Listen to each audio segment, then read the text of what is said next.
Alam mo ba na may isang binata sa mundo na naghihintay ng kanyang maswerteng mapapangasawa? Bakit ka mo maswerte? Aba, hindi lang kasi siya milyonaryo o bilyonaryo, kundi isa siyang trilyonaryo. Not in peso ha, but in freaking dollars. Kilalanin natin si Prince Salman bin Mohammed, ang pinakamayamang binata sa mundo. Siya ang prinsipe ng Saudi Arabia. Pero gaano nga ba siya kayaman? May binatbat ba siya kay Elon Musk o kay Mark Zuckerberg na may-ari ng Facebook? Nako, ihanda mo ang sarili mo at tara, pasukin natin ang kanyang buhay na parang fairy tale. Malay mo, ikaw na ang mapili niyang mapangasawa.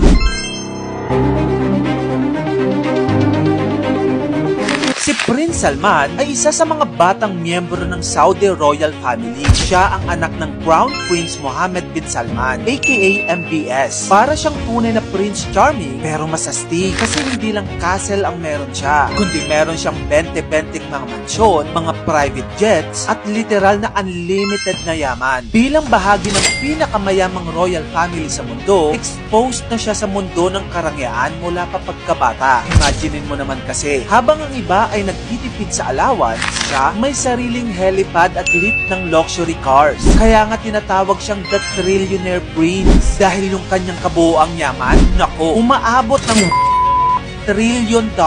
Kung gusto mong malaman ang ating price reveal ng kanyang yaman, nako, watch this video till the end.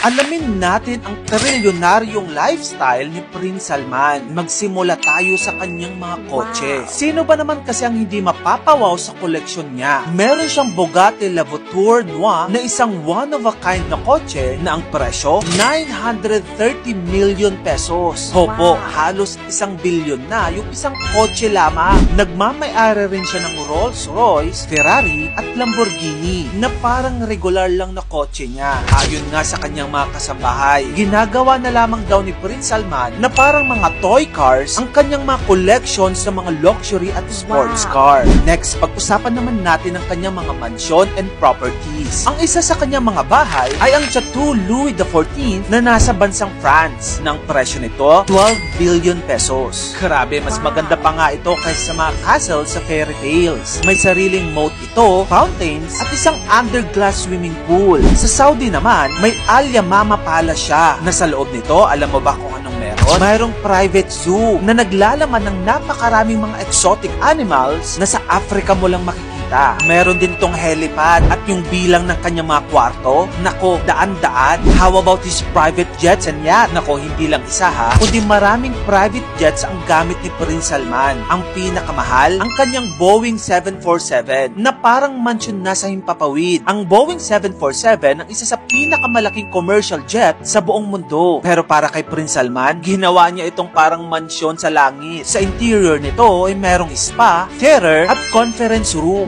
Meron din siyang mega yacht na tinatawag niyang Serene. Ng presyo nito, 25 billion pesos. Kompleto na ito sa mga luxury amenities tulad ng swimming pool, submarine dock at helicopter pad. Ngayon, pag-usapan naman natin ang kanyang fashion and jewelry. Sa fashion kasi, laging on point itong si Prince Salman. Suot niya ang pinaka-luxurious na designer brands at pati sa kanyang watch game, nako, hindi siya magpapatalo sa kanyang koleksyon ng napakaraming mga relo. At ang presyo ng bawat relo ng mga ito, nagkakahalaga ng 100 million pesos bawat isa. Sa kanyang mga jewelries naman, parang candy lang sa kanya. Shiny, shimmering, and splendid.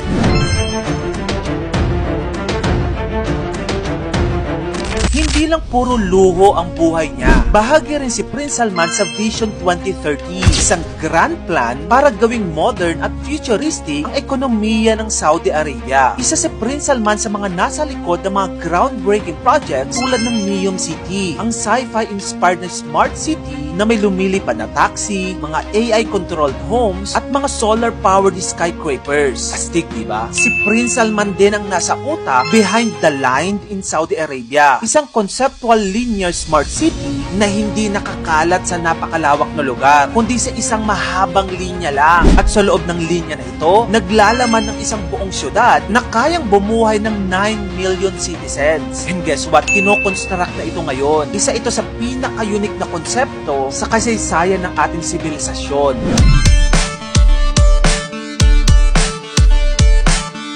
Syempre, hindi mawawala mga kritiko, no? Maraming nagsasabi na ang ganitong lifestyle ay sobra na. Lalo na't may mga tao pa rin nagugutom. Pero ayon sa royal family, ang kayamanan nila ay simbolo ng kanilang kapangyarihan at tagumpay bilang bansa at hindi bilang isang pamilya lamang. Para sa kanila, bahagi na ito ng kanilang identity. Okay, ito na ang hinihintay natin. Gaano nga ba kayaman si Prince Salman? Unahin muna nating i-identify kung gaano nga ba kayaman ang buong Saudi royal family. Ang kanilang estimated net worth ay nasa $1.4 trillion.